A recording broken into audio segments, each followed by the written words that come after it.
Welcome to Think Tech Friday, part of the Think Tech radio series on AM 760 KGU, broadcasting across the islands and raising public awareness in Hawaii. Now, here's your host, Jay Fidel. Okay, we're back. This is Think Tech Radio on Friday. Let's call it Think Tech Potpourri Friday. Friday, of course, in French is jeudi. Okay, we're here with Robert Harris of the Sierra Club and Richard Walgrove of Blue Planet Foundation. Here on Friday, we're going to talk about LNG, that's liquid natural gas, at the FERC, which is the Federal Energy Regulatory Commission. Did I get that right, guys? Sounds right. Say hello to the Pepple. Aloha. Aloha, everybody. Happy Aloha Friday. Thank you.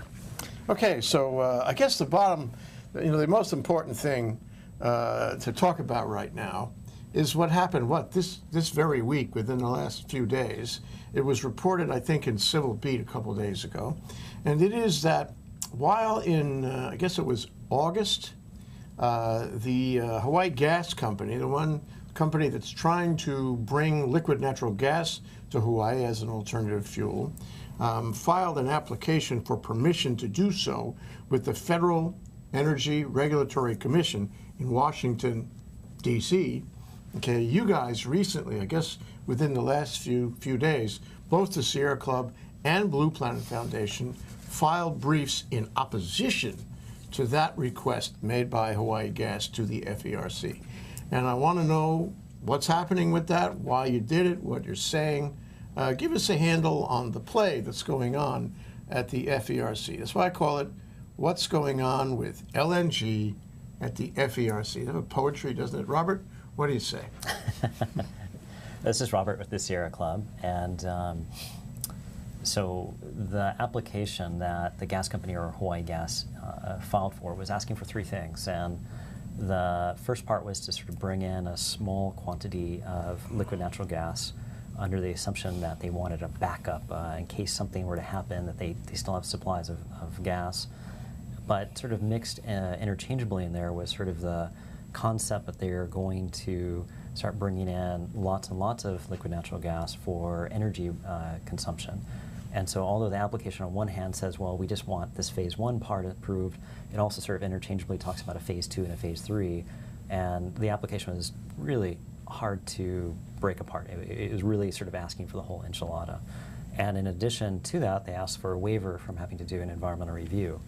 So a waiver of what? Having to do any type of environmental review, so no environmental impact statement.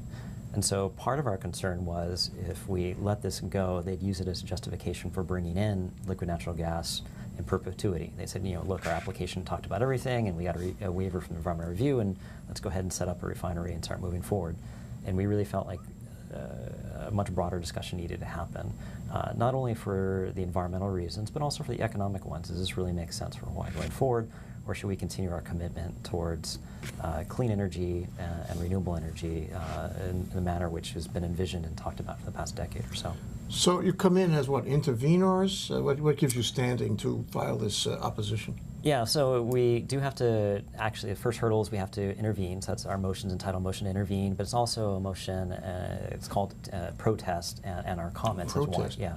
So interventions based on the fact that we're the largest grassroots environmental organization nationally, with a long track record on clean energy issues and gas in particular.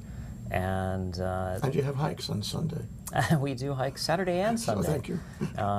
So, again, our focus here really is not only on the national environmental issues, but specifically also what's going to happen here in Hawaii. So, Richard, is the Blue Planet taking exactly the same position, a similar position? You guys collaborate in putting this together? I mean, did you call each other up and say, I'm filing, why don't you file, or something like that? Actually, no, we didn't. Boy, what a fantastic coincidence. Eh? We ended up having very similar positions. Not to delve too deeply into the legal arguments, the point Robert raises about they've asked formally for this phase one approval for small quantities of LNG, but part of the application is demonstrating that that's in the public interest. And they've used the ostensible public interest for the phase 2 and 3 to support this phase 1 request. And so Blue Planet Foundation's perspective is very similar to the Sierra Club's in that we think that local people really need the opportunity to examine all of these issues before we can get into phase 2 and phase 3. You can't separate the separate the pieces the way this application has tried to.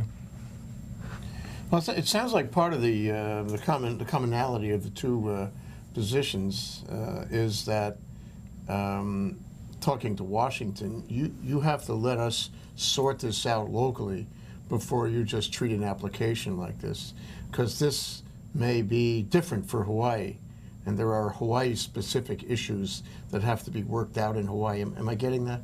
Is that right? I think that's plainly a part of it. Their justification was a fear that the refineries would shut down and they need supplies of gas. And so on one hand, it's a very Hawaii-specific issue. There's also very nationalistic issues as well. I mean, what are the impacts of fracking? And I know we'll dive into that a little bit more. What are the impacts on the amount of CO2 produced from burning gas? The energy cost of cooling volatile gas and making it this liquid is very high. And so reports have shown that the CO2 production is on par with coal. So I mean, those are very national general issues, but they're also very specific local ones. And then also just the sheer cost of investing in the infrastructure to do gas in Hawaii. The fear is, HECO, or to the extent any, the utilities invest in this, there's sort of a limited amount of money that we have available for building up our energy infrastructure. And so if all that goes to building up LNG, then we're not really investing in the renewable energy, we're not investing in energy efficiency the way we should be. And the concern is once you sort of get a foot in the door, it'd be just the easy answer to say, well, we'll just do LNG for everything. And we really want to make sure we have a healthy conversation about that. No, I mean, regardless of what's in your brief, which I actually could not read in that article for some reason, it doesn't come up when you click on it at the bottom of that article. It says the website's not available. You might check. I mean, I'd like to see it. Other people might like to see it. And how can they get your opposition right now? Can they go to your site, Barbara? It was on the Civil Beat this morning when I checked, and so if you are a Civil Beat subscriber, they do have it attached as a PDF image. And obviously, if they want to contact us at our website, which is sierraclubhawaii.org, I'd be happy to send it out to anybody who's interested. Okay, so on Blue Planet also? I think Blue Planet's position is the same on that as well, although I'd also point out that the FERC docket is very easy to get into as a public citizen. Early in the process, I went in online, signed up for the docket, and I get all of the filings emailed to me on the day they're filed. So you can see what all the other ones look like and model your pleading, right?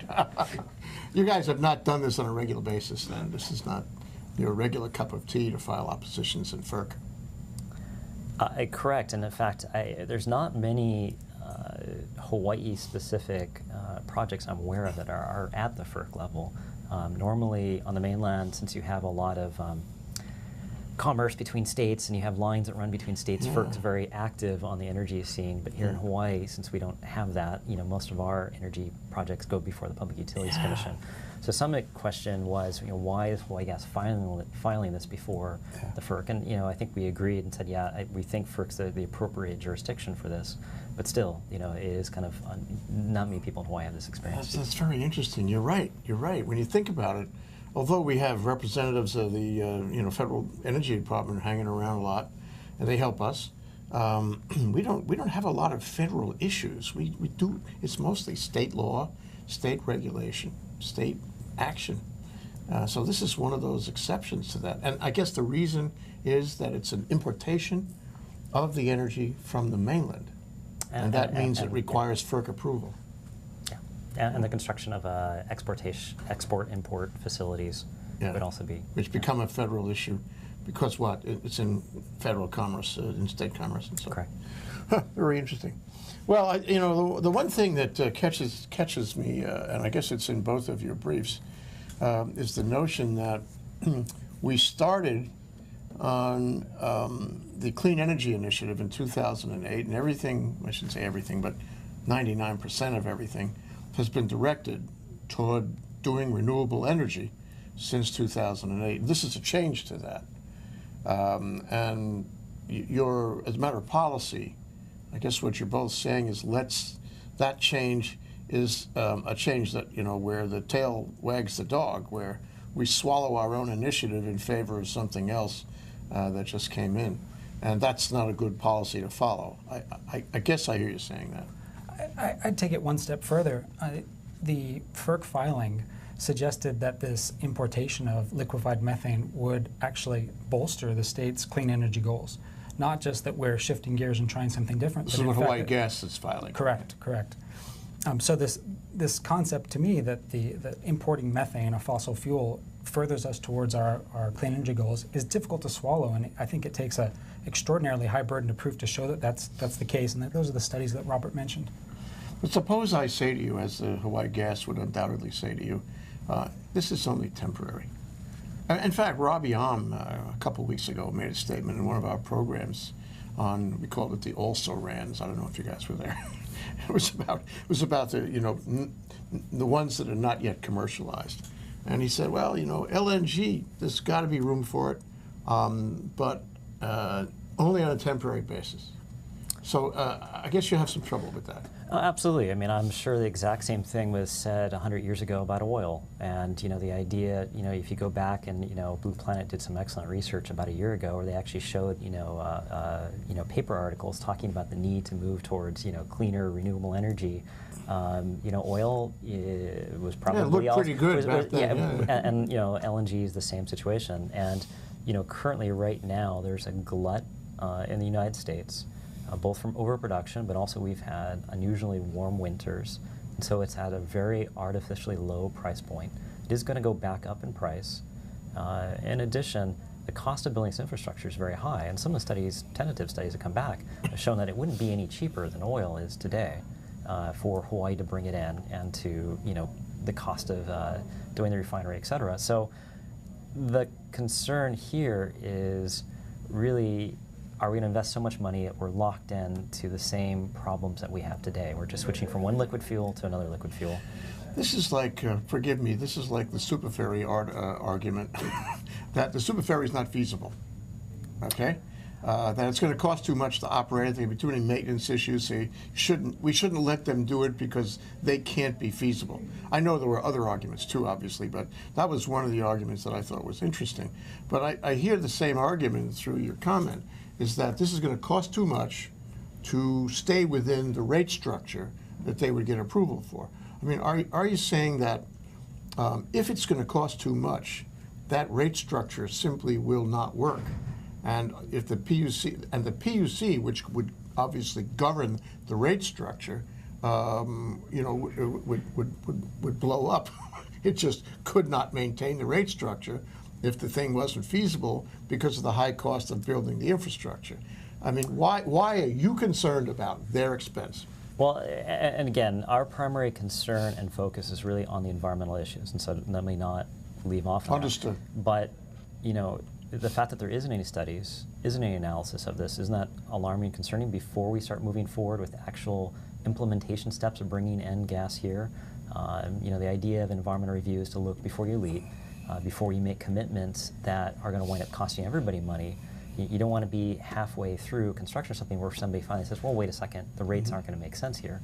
So the idea is we're suggesting that this should be looked at and analyzed first. I don't think it's determinative, but it plainly is an important issue, isn't it? Part of the justification of bringing in gas is that it's going to save us money. And oh, that's the biggest justification of all. And shouldn't that and people are so interested in price now. We used to have the clean energy initiative. Now we have the cheap energy initiative. Well, and again, the idea is that you really should have some analysis of that. I mean, what they're basing their analysis on is it costs this much on the mainland, so therefore it'll cost this much in Hawaii. And really, wait a second, that is such a stretch, right? I mean, the cost of building an export facility, the cost of having the ships to bring this over, the cost of having a refinery. I mean, just to give you an example, the explosion radius of one of these ships is estimated to be about a half mile. So what's an exclusion radius? Just so the guy out there who doesn't know that term will. Well, I use the word explosion. Explosion. So I thought he said exclusion. Well, thank you for clarifying. Because we're talking about downright explosions now. Yeah, correct. So I mean, the idea is when one of these ships come in and out of harbor, they shut down the entire harbor because they don't want a terrorist ship coming along and hitting it and blowing up and killing lots of people. So I mean, just to give you kind of an idea of what the physical infrastructure impacts are. What's been talked about, proposed here, is actually building something offshore with the idea that you're far away from a harbor. We don't have the continental shelves the way the mainland does. Nobody's ever built something like this before. I mean, these are huge endeavors, and it really deserves a stronger look before you start committing the state of Hawaii to move forward in something like this. I think we should talk about what that stronger look would be procedurally, you know. We want public comment. We want the involvement of everyone who has an interest or a voice or some statement to make. But what is exactly the forum that would apply? If you had your wish on this, if we sort of held this in abeyance until, you know, the state of Hawaii and with all the, you know, stakeholders could get together and sort it out, where would that happen? Well, again, there is a requirement on a federal level. You normally would have to do an environment, an EIS. And so that's one of the things that they explicitly asked for is we want a waiver from that. We don't want to have to comply with it. And so that's a big point of our brief is, no, wait a second, you do have to do that. And you don't just do it about the small amounts you want to bring in. You know, if the entire public interest justification is on the whole enchilada, you know, basically replacing oil with a different fossil fuel, then let's look at the whole thing and let's analyze it in a detailed fashion. So if I'm the FRC, what you want me to do is hold it, just wait, or do you want me to deny it? I mean, I don't know what your brief has said or your briefs have said, or do you want to hold it in abeyance and wait for this process to happen locally, or do you want to deny it until the process happens and then require the Hawaii Gas Company to refile? What's your claim on that? I think normally here they would deny the request for a NEPA waiver, National Environmental Policy Act, which is what's the trigger for doing an environmental impact statement, and say you have to go forward and do an environmental impact statement. Okay, and I take it there is no environmental impact statement pending right now? No. And that statement would be for what? All of these various elements that you described, you know, between the ship and the processing and everything? I think so. I mean, under environmental impact statements, you're not supposed to segment projects. I mean, the idea is, you know, from a developer's perspective, you may say, well, I want to build one house here, one house here, one house here. You know, you're segmenting it all up, when the reality is it's really a huge 1,000-home subdivision. And so the idea is here, we don't want them to segment it in tiny little pieces. We want to look at the whole picture. So we have a complete understanding, and that's something FERC can have in their hands before they make a decision. Well, what about you know, the old problem, and we've had this conversation before, is that if you don't want something, just delay it, and then it goes away because the commercial interests involved, they can't they can't tolerate the delay, the expense of the delay. Isn't that likely to happen here? I mean, is that what we're really talking about? I think that's a great question, but I think that's a great question because one of the justifications that's been promoted for importing the liquefied methane is the idea that it can help us avoid some of the environmental compliance costs we have with our current oil-fired generation. Those environmental compliance costs are likely to come up in the next, say, 3 to 5 years. Is it realistic to think that we can have a $1 billion infrastructure project in our coastal zone to completely transform really our energy infrastructure, and that there are going to be no delays that push us outside that 3 to 5 window? I think that's not a realistic view of the situation, irrespective of what groups like Blue Planet Foundation or Sierra Club do at the FERC level. Well, let me take it. We're sort of talking about the merits now. It's okay. Let's do that. Let me take the other side of it for a moment. Arguably, proposition, we need to have something that will allow us to accept non-firm renewables. I'm sure you've heard this argument. This is probably in the original moving papers, I would imagine. We need to have something that will smooth the curve. Okay, and right now, what's smoothing the curve on non-firm renewables is, you guessed it, oil. And right now, you know, that's the status quo, and the status quo presumably is going to continue for as long as those generator sets operate, which, you know, I mean, people say they're old, but they may last for a few years. Okay, so the status quo is going to last with all the negatives that come out of oil until we find a replacement, or rather a complement, if you will, for non-firm renewables, which we have plenty coming online. How do you answer that? This could be helpful. It could be a cleaner burning fuel, okay, to help smooth the curve and make the system tolerate increasing non-firm renewables. So why don't we do it, say, with that limited condition? Can't we do that? I'm glad that you're framing it in this way. What you're talking about is baseload, right? The power that we always have on all the time. The reason I'm glad you're bringing it up is because that's not what it's being called in these filings in other places. It's being called a backup power supply, a bridge to renewables. That's not it. What they've proposed is 400 megawatts of baseload power, a sizable chunk compared to the 1,200 megawatts we currently have capacity for today. But 400 actually sounds like what I was talking about. You know, it just sort of steadies things, smooths them out. Yeah. So, Robert mentioned earlier, we really want to weigh this concept of having 400 megawatts of fossil fuel-fired baseload versus other approaches to this holistic energy problem. For example, have we really maximized the ability to use something like demand response to make up or to reduce the amount of baseload we need? Demand response is this concept that the utility could shut down some of our non-essential power uses for short amounts of time, 5 minutes here, 10 minutes there, and that would allow us to match our renewables to our demand at any given time. Until we've figured out how much we can do with demand response, or perhaps what we could do with electric vehicles, we could have hundreds of thousands of vehicles driving around the state that are essentially just mobile battery packs. Every time they plug into the grid, they could be providing small amounts of this firm dispatchable power, the base load that we're proposing LNG for in this FERC application. So when we're examining the concept of bringing in LNG, let's compare it to those ideas, the creative ideas that are out there that might be less expensive, that might be more environmentally friendly, rather than just diving headfirst to liquefied methane. You think that's what Jeff Michelina meant when he said it's only a matter of using your imagination? I think those are parts of it. I don't know that Jeff is creative enough to have all of the ideas. I don't know that my imagination is big enough to have all of the ideas, but I think that there are a lot of smart people out there with a lot of good ideas that aren't part of this baseload world of energy production.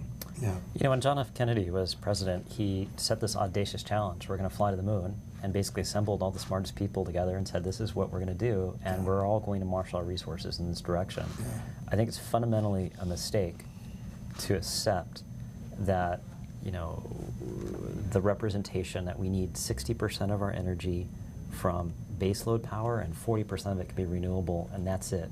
If you simply accept that, then you're really not going to be, you're not striking an audacious, aggressive tone that, frankly, I think we need to do, looking at the world projections of where both oil and gas are going to go up in price. If you look at sort of our historical relationship with oil and what that's done to us, I think we have to be a lot more aggressive in trying to establish alternatives, which include, much like Richard said, storage options, trying to aggressively pursue energy efficiency, which is something really the state has not taken great strides in yet, and looking at a diversity of renewable energy. This is part of the justification for a cable, is to have a larger grid, and with a multitude of different renewable energies, they can complement each other. So, the wind may not be blowing at Kahiava on Maui, but it may be blowing somewhere else. The idea is that you can really be more aggressive here. Engineers, and I apologize if I offend any engineers here, by nature are relatively cautious folk. Utilities, by nature, tend to be very cautious, and you put together a utility engineer, you have a very cautious person that will not want to strike aggressively without decades and decades of research. I think Hawaii cannot wait for that and has to be a little bit more aggressive about setting its future where it wants to be. And to tie it back into liquefied natural gas, if we install the infrastructure that will be with us for 50, 80, 100 years, I believe our world's going to look very, very different in 80 years than it does today. So one way or the other. One way or the other. So the base load paradigm by that time should be as old as the dinosaur. Okay, but your comments on this question raise a much larger question, which I'm glad that we're here in this place to talk about it, and that is that the John F. Kennedy model, putting all the brains together, actually making it happen, sort of that free-thinking, collective, that creative group, the best, the brightest, all that. We have a hard time doing that in Hawaii. We have obstacles to that. We have governmental obstacles. We have this sort of natural natural opposition to what the other guy came up with, whatever it was, the Kuleana system. and I wonder how you see, you know, me, I've dreamed of that. I've thought that from 2008, that we could get the best and the brightest in a room and we could make this happen. We could be way out at the front. We could find the best technologies, bring them here, make them here, whatever it takes, and do all of the things you're talking about and do them right forever for the world to see and admire. But that hasn't happened, you know, obviously. So how are we going to get there, Robert? You know? Let me back up a second, Jay, and I just wanted to bring up one other point. I mean, you made a mention that this was a cleaner fuel. I don't want to let that pass. Cleaner burning. I'm not saying it's not fossil, and I'm not saying it's clean. I'm saying it's cleaner burning. I know the word parsing you're talking about, and I'm on the same page with that. Okay, and well, and just, you know, to the extent that we're, you know, there's a life cycle analysis here too. It's not just what comes out of the pipe, but there's the energy that goes into actually converting it to a cold. And you're going to take all that together. Yeah, and so again, you know, the overall analysis is that this isn't that much different than, for instance, burning coal, which, you know, on a national level, the entire nation's moving away from. You're including processes that take place on the mainland, though. Correct. Not here. So you're looking at the larger picture of the entire supply chain rather than what happens here in Hawaii. Which is correct, and obviously, you know, the CO2 emissions from the fuel we burn, you know, impact us whether they are emitted here in Hawaii or if they're emitted, you know, somewhere else in the United States. Okay. So I mean, again, I just don't want to. Okay. That said, why don't you come back to my point? There's clearly a perception that it's quote unquote a cleaner fuel, and I just say, you know, it isn't, and we have to recognize that. You know, the challenge of trying to move forward with our clean energy future and trying to adopt that does require strong leadership. And, you know, we haven't necessarily gotten that from either, you know, and it's a multitude. I mean, you have to finger point at everybody. And I'd say, you know, in part it is, you know, a failure from a governmental level of really trying to articulate a future. I mean, as they move forward with the cable project, one of the biggest objections, and I think it's a valid one, is that there wasn't sort of an overall view of what we're trying to do. You know, what percentages PV going to provide, what percentages energy efficient going to provide, and really what are those options and scenarios going to look like. And, you know, that is something that we have been lacking for quite some time.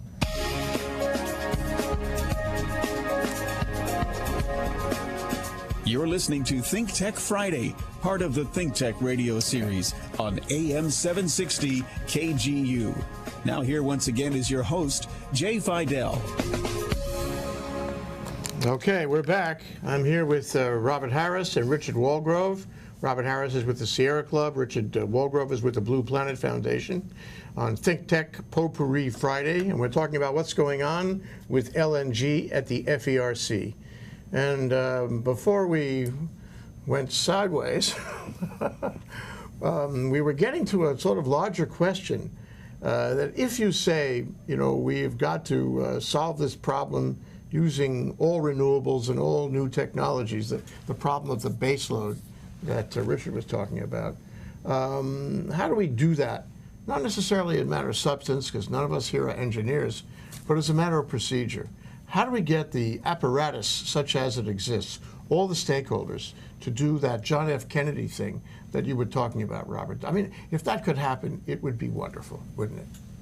It would. I mean, you know, plainly, this is an easy issue. And so, again, what I suggested to others, you know, John F. Kennedy challenged us to reach the moon, put everybody together and said this is the national priority and what we're working on.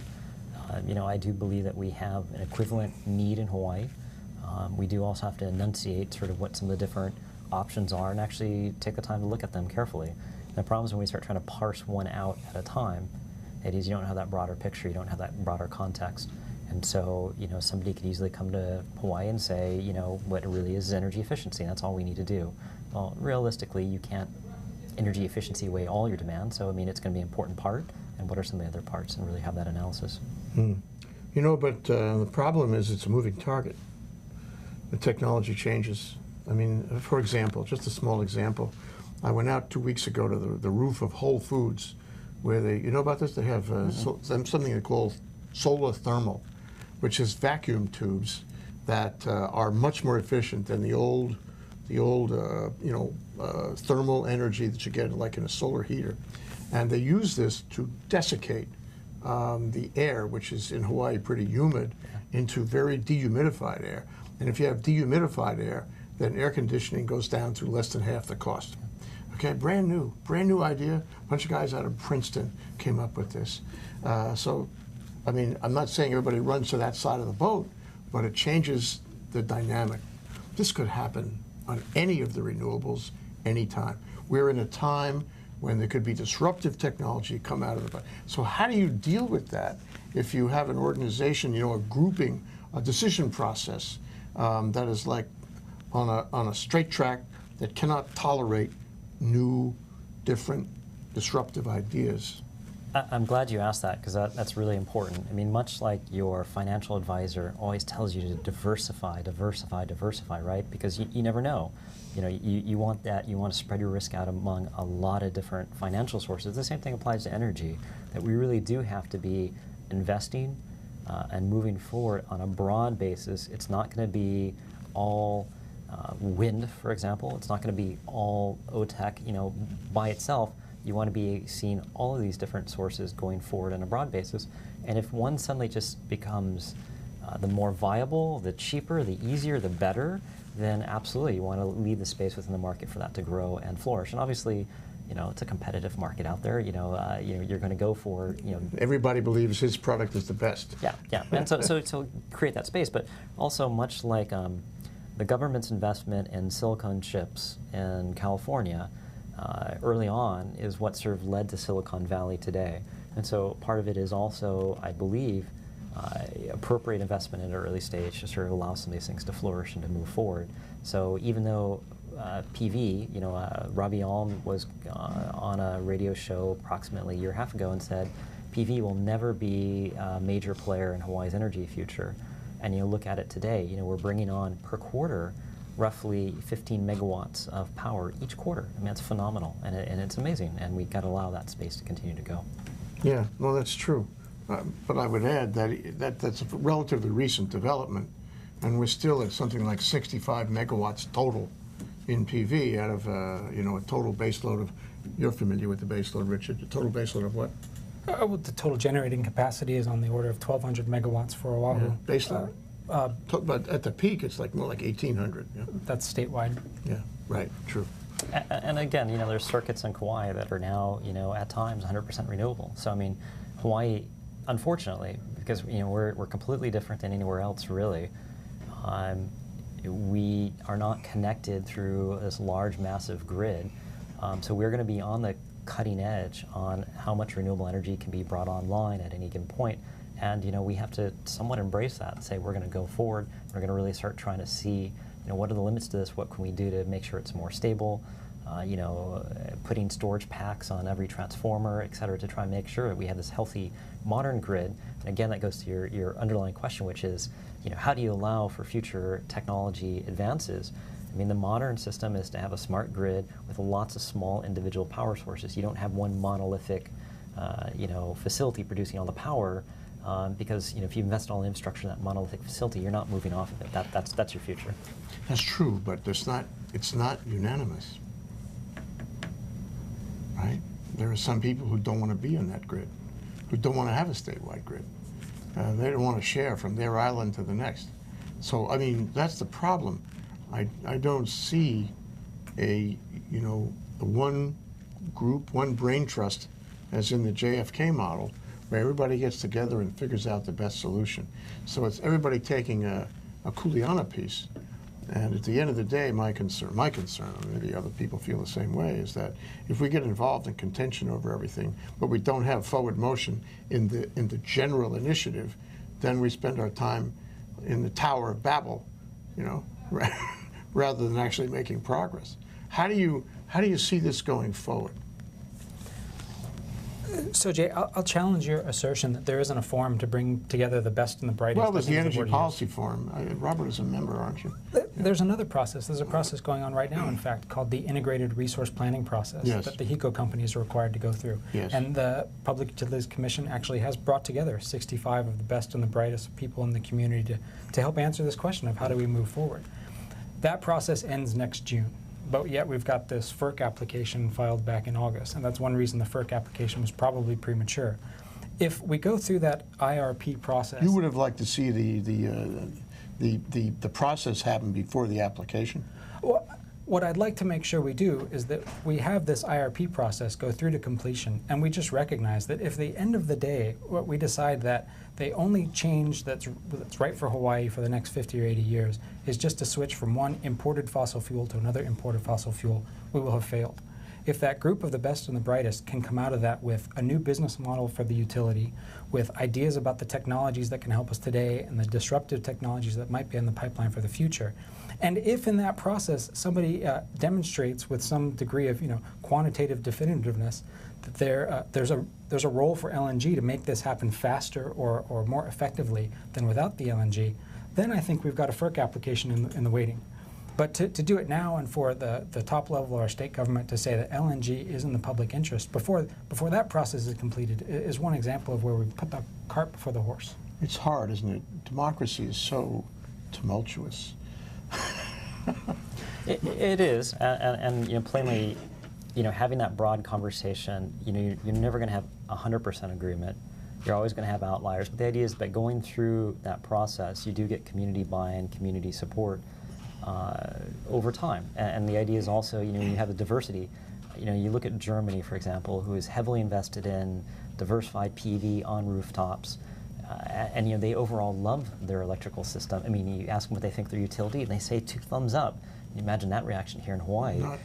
And part of it is that they really did put an emphasis on some of the diversification, so people actually see, okay, I have that PV system, or I see that storage, that's mine, I get it.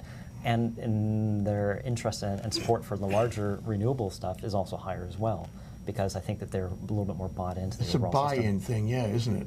So that's the most important side effect, if you will, of PV, because it's your house, your investment, your power, and it makes you understand and respect and admire the whole system.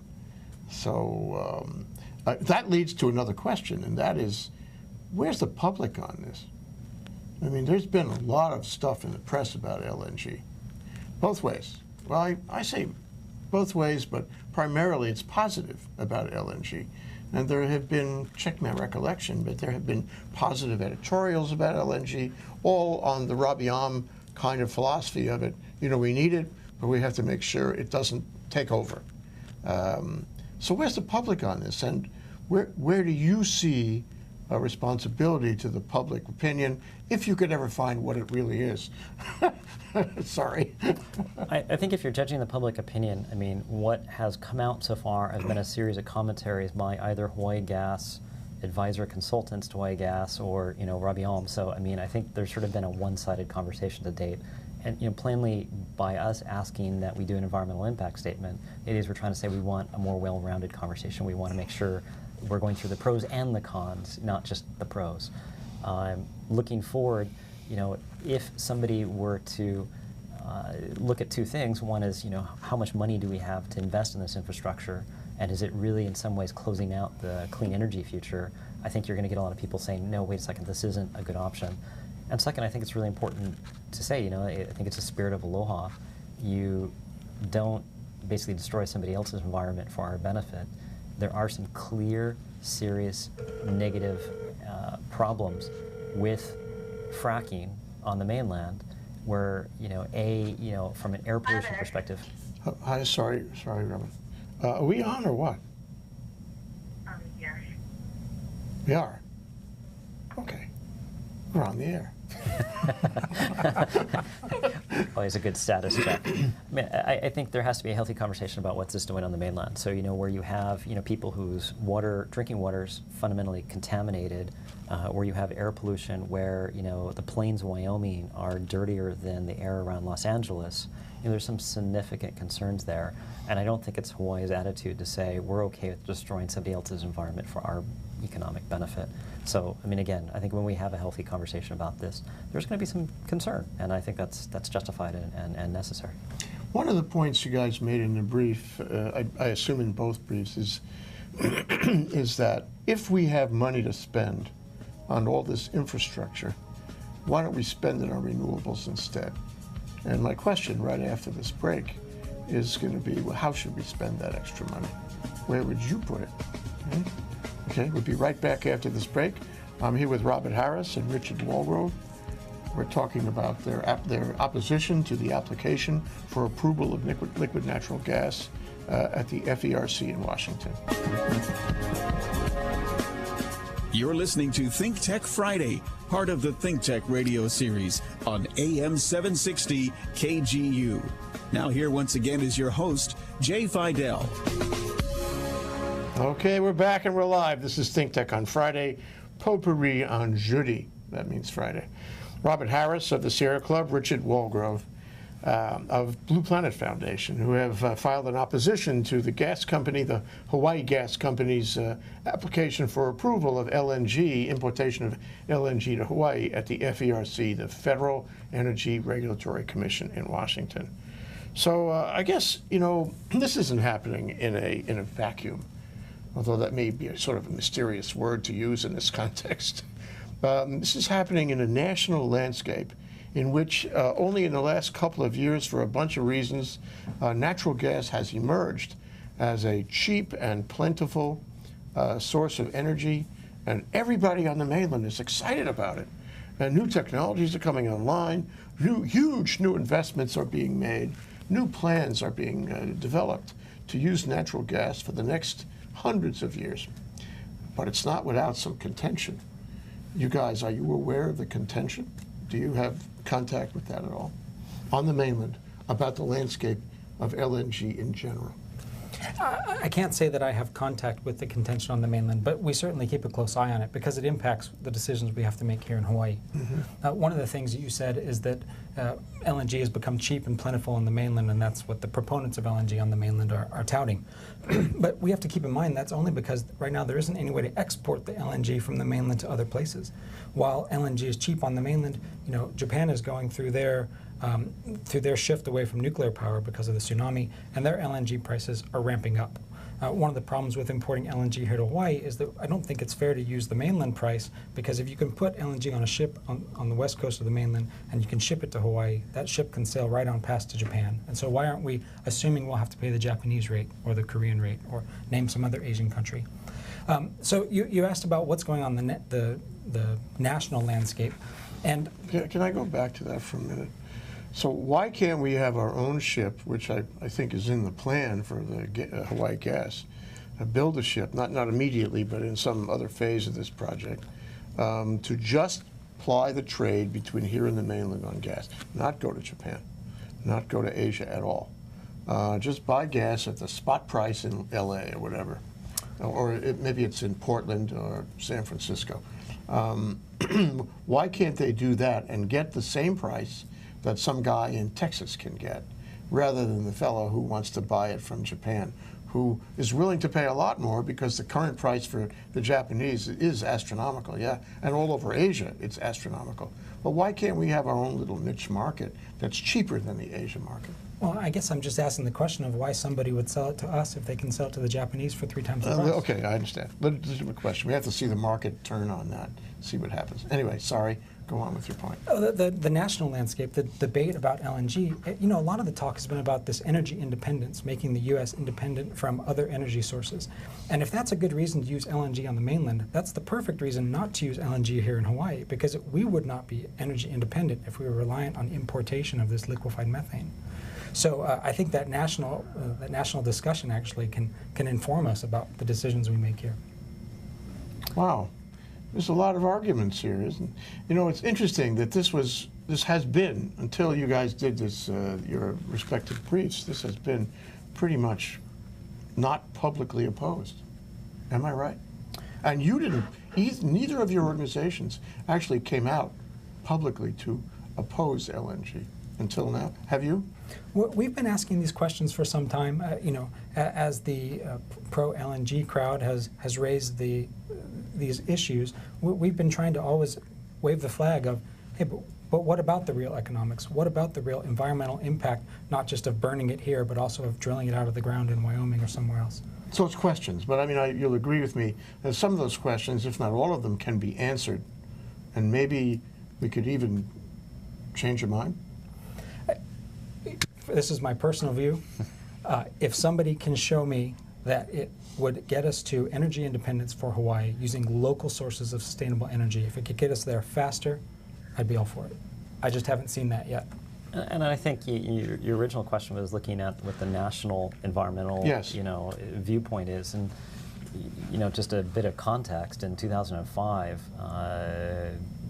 under President Bush at the time, they pushed through what they call the Halliburton exemption, which basically allows for this kind of drilling to be exempted from the clean water, drinking water, clean air, sort of most of the environmental protections. So they're sort of operating in this void of regulation. And what the process is, they basically pump millions of gallons of water thousands of feet down below the water and sort of forcibly remove the methane out of the ground, but also by inserting this mysterious toxic chemical that they won't tell anyone about. No, this is what helps in the fracking. Correct. Is it mysterious? Nobody knows? Is it sort of like the secret sauce? What? Essentially, yes. I mean, in fact, if somebody is hurt, and there are people who are going to the hospital saying that they are being impacted by this chemical, and the chemical is given to the physician, it's actually in the federal law that the physician must sign a confidentiality agreement and not tell anyone what the chemicals are that he's treating. So I mean, they're going through sort of a very extensive process to keep this whole thing closed, secretive. On what basis? Proprietary. They don't. The argument is it's proprietary, and they don't want to leak this out. That here's the chemical process by which they do this.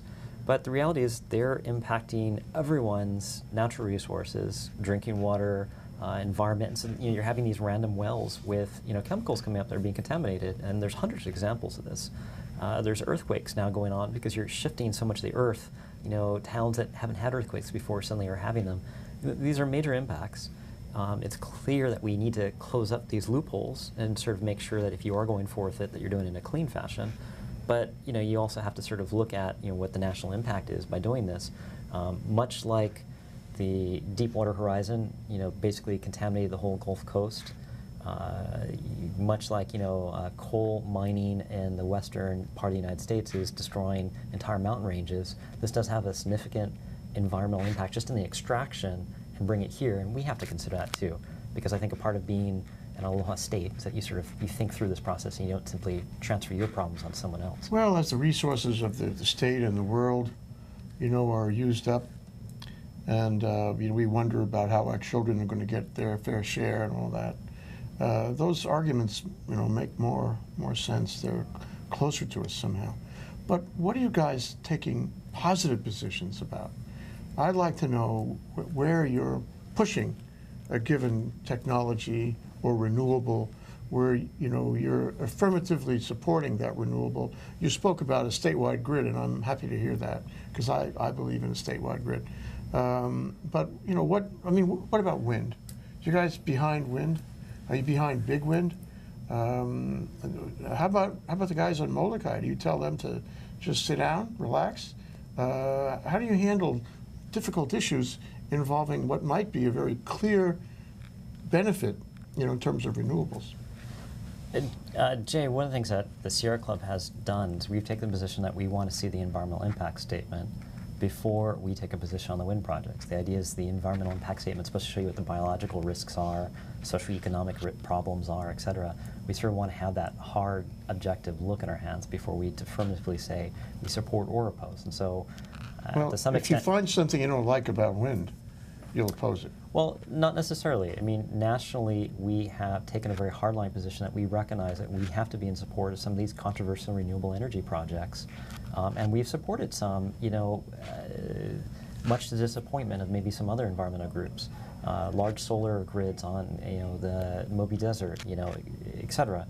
Kahiava wind farm project here in Hawaii on Maui, we were in support of. So, I mean, there are clear examples where we have said, we can't let the perfect be the enemy of good, and we've supported it. But again, a part of that conversation, you don't just blindly support every renewable energy project either. Plainly, they have to be well cited, they have to be well thought out. We have to mitigate what the risks are, and so we're hoping to have that rational, reasonable dialogue. But the other things we're supporting, just briefly, and I'll cover them quickly, but for example, we've been big supporters of on-bill financing because we want to make sure everyone has the capacity to take advantage of renewable energy, by having the funding and the availability to take God, we're out of time. I'm so sorry. Can we come back and do more of this, Okay. We can follow on the FERC thing, but we can also talk about policy in general. Thank you so much, Richard. Richard Walgrove and Robert Harris, thank you so much for coming down. Appreciate it. We'll do it again, all right? Thanks, Jay. Aloha. Thanks, Have Jay. a nice weekend. This is Think Tech. See you next Wednesday for Think Tech Wednesday.